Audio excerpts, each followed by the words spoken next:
What role should parents have in the education of their children?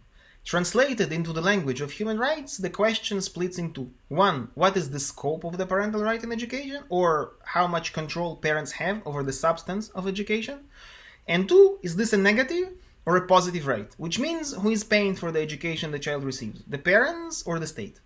Both questions depend on the relative strength of the parental right vis-à-vis the children's own right to receive education in the interests of the state. My chapter analyzes the parental right as it is established and interpreted in international human rights law. The scope and nature of the parental right in education stirs heated debates among researchers, lawyers, and activists. On the one end of the spectrum, liberal philosophers argue that the very notion of parental rights is misleading.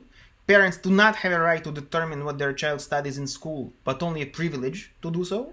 This privilege may, and according to this approach, must be substantially limited so as to guarantee a comprehensive liberal education to all children. Scholars on the other end of the spectrum assert that the parent's educational authority is grounded in a fundamental right to decide what contents and values are introduced to their children. The state's role, according to this approach, is limited to fulfilling the parent's will by providing the infrastructure and subsidies that would guarantee the child receives whatever education is chosen by the parents. Most constitutional democratic regimes opt for a middle ground in this debate. They incentivize parents to send their children to a public school and provide partial to no subsidies to alternative education, but determined parents are also able to educate their children in private schools or at home, most often with little to no oversight.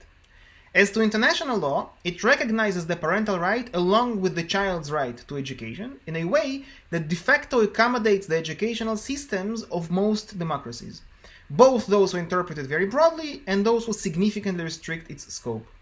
Yet, in doing so, it provides essential arguments that allow to structure the debate on the balance between the interests of children, their parents, and the state, which I analyze in this chapter.